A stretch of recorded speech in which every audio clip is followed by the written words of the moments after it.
सादर नमन करती हूँ क्योंकि प्रथम कार्यक्रम के आयोजन में मेरे द्वारा परम आदरणीय राजा राममोहन राय जी के संबंध में जो महत्वपूर्ण कृत्य थे उनके उसके बारे में बताया गया।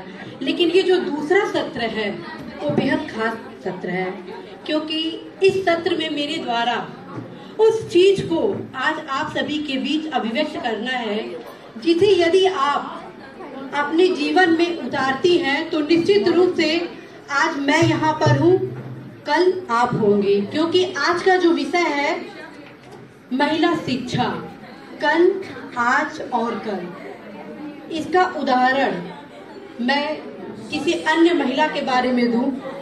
जीती जागती स्वरूप आज मैं अपने बारे में ही आप सभी के बीच बताती हूँ।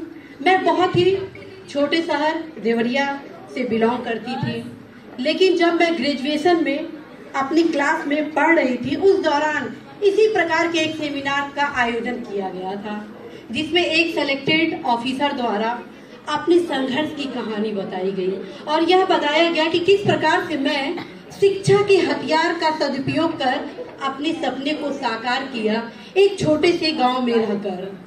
उस चीज को मैं बहुत ही गौर से सोची और आज आप सभी जितने भी बच्चियां यहाँ उपलब्ध हैं उनको यही कहना चाहती हूँ कि ये ध्यान रखिए, आज के दिन यदि आप उपयोग करती हैं तो अवश्य ही कल का दिन आपके लिए बेहद खास होने वाला है क्योंकि आपके भीतर वो ऊर्जा विद्यमान है जिसका यदि आप सदुपयोग करती हैं तो शिखर तक आप अपने लक्ष्य को प्राप्त करती हैं। आप सभी को बताना है कि मैं सिविल सर्विसेज की तैयारी करती थी।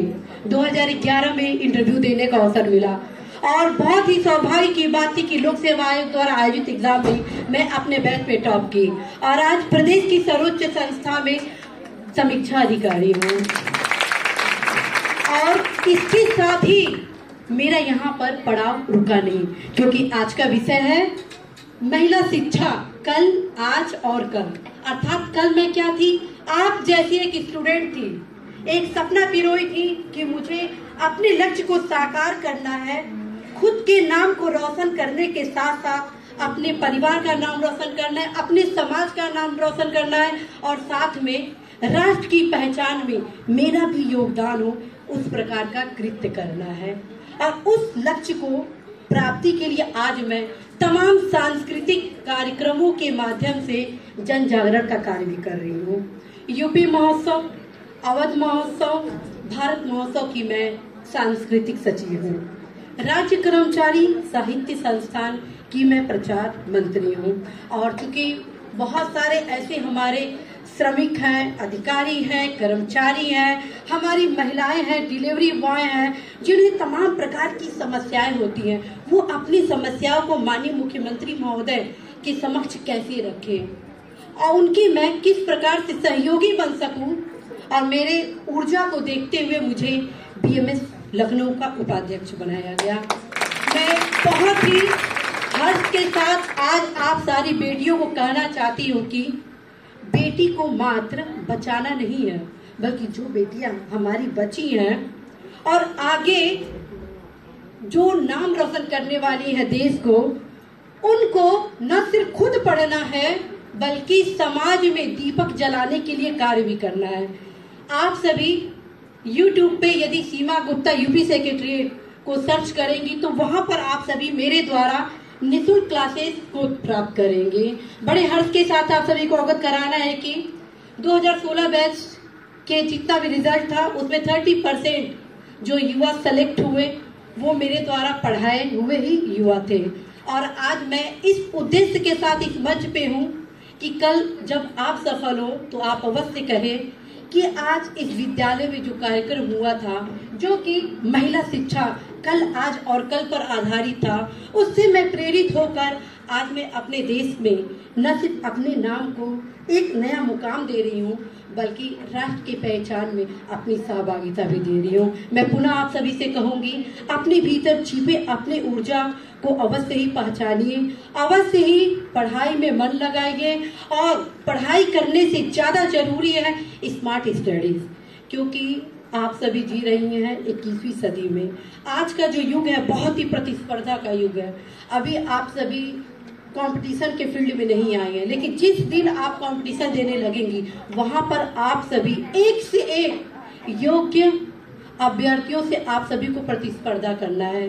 लेकिन सौभाग्य है कि बेटियों में सहनशीलता असीम होती है, उनके अंदर परिश्रम की जो कला होती है वो अद्भुत होती है। यदि बेटियों को सही गाइडेंस मिले तो 100% बेटियां एक कुल के साथ जो 2 कुल का नाम रोशन करती हैं, वो राष्ट्र का जो नाम है वो कई देशों में भी रोशन करेंगी। आज हमारी बेटियां हर क्षेत्र में आगे हैं और मुझे पूरा भरोसा है आप जितनी भी यहाँ बेटियां हैं अवश्य ही इस बात को समझेंगी, अपने भीतर छिपे अपनी ऊर्जा को अवश्य ही प्रज्वलित करेंगी और अपने जो भी आपके गाइडेंस देने वाले हैं उनसे अवश्य ही जो भी कंपटीशन की आप तैयारी कर रही हैं उसके बारे में मार्गदर्शन अवश्य प्राप्त करेंगी। आप कदापि ना सोचिए कि आप सब जब ग्रेजुएशन कंप्लीट कर लेंगी उसके बाद ही आप कंपटीशन की तैयारी करेंगी। जब आप अभी से आरंभ करेंगी तब कहीं आप शिखर तक पहुंचने के लिए अपने मुकाम को बहुत ही सहजता से प्राप्त करेंगी, क्योंकि छोटे छोटे जब लक्ष्य हम क्रियान्वित करते हैं तो वो कब बड़े लक्ष्य में साकार हो जाता है हम खुद नहीं समझ पाते हैं। और अब कल की बात करते हैं, अर्थात आने वाले कल की बात। आने वाला कल तो आप सभी निर्धारित करने वाली हैं। जो भी सहयोग मेरा होगा मैं अवश्य करूंगी, क्योंकि मेरा लक्ष्य है 21वीं सदी भारत की सदी हो। मेरा जो भी सहयोग होगा उसे मैं अवश्य दूंगी और मेरा पूरा भरोसा है कि आज आप सभी जो बेटियां मेरे वक्तव्य को सुन रही हैं उसको अवश्य सजोएंगी, अपने आसपास के अपने मित्रों को भी बताएंगी कि आप सभी अभी से जो भी लक्ष्य बना रही हैं उनको अवश्य कृतार्थ करेंगी। एक चीज जाते जाते ये भी मैं बताना चाहती हूँ, ये ध्यान रखें, लक्ष्य अभी से आप सभी अवश्य निर्धारित करिए, क्योंकि अभी आप सभी को ये लगेगा कि अभी एंजॉय कर लिया जाए, लेकिन जैसे ही आप दिल्ली बड़े बड़े शहरों में जाएंगी तो वहाँ के जो कंपटीशन का माहौल है सोच के आप दंग रह जाएंगे। लेकिन खास बात है कि अभी वर्तमान में हम सभी ऑनलाइन परिवेश में अर्थात डिजिटल युग में जी रहे हैं और उस डिजिटल युग में यदि आप अपने लक्ष्य प्रयोग के लिए, लक्ष्य सफलता के लिए, अपने सपने को साकार करने के लिए थोड़ी सी स्ट्रेटजी का प्रयोग करें तो अवश्य ही आज का जो सेमिनार है अवश्य सफल होने वाला है। क्योंकि राजा राम मोहन राय जो कि महिलाओं के विकास के लिए, उनके समुचित उत्थान के लिए, महिला सशक्तिकरण के लिए तमाम कार्य किए, सती प्रथा का वो विरोध किए और जिसका परिणाम रहा कि 1829 में विलियम बेंटिंग जी के सानिध्य में सहयोग से उसे कानूनी रूप से प्रतिबंधित किया। बहुविवाह का उन्होंने विरोध किया। क्यों किया? बहुविवाह एक महिलाओं के विकास पर अरुद्धीकरण था। दूसरी तरफ तमाम प्रकार की जो कुरीतियां थी, पर्दा प्रथा, बाल विवाह, महिलाओं को शिक्षा नहीं देने से संबंधित, तो उनके सपने को साकार कैसे हम करेंगे।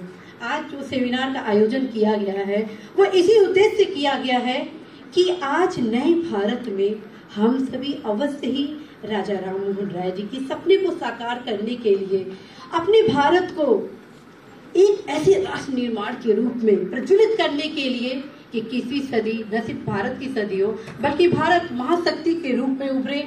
विदेश नीति भारत की जो है वो अद्भुत है, क्योंकि आज मिशन सशक्तिकरण योजना, आपका बेटी बचाओ बेटी पढ़ाओ योजना, तमाम प्रकार की जो शिक्षा से संबंधित योजनाएं, सर्व शिक्षा अभियान हुआ, मिड डे मील योजना हुआ, और खास बात है कि इस समय तो उत्तर प्रदेश सरकार द्वारा तमाम प्रकार की योजनाएं भी चलाई जा रही हूँ। चूंकि मैं शासन में हूँ तो मैं खुद देख रही हूँ, समझ रही हूँ कि वर्तमान परिवेश में तमाम प्रकार के बहुआयामी कार्यक्रम किए जा रहे हैं। बस आवश्यकता है कार्यक्रमों की पहुंच आप सभी तक पहुंचे, और ये तब संभव होगा जब आप जागरूक होंगी। जिस भी कार्यक्रम के बारे में आप सभी को जानना हो अवश्य ही आप गूगल पर उसे लिखें, और यदि मान लीजिए किसी भी प्रकार की सूचना चाहिए और आपको सूचना नहीं मिल रही है तो आप राइट ऑफ इंफॉर्मेशन का सदुपयोग करें।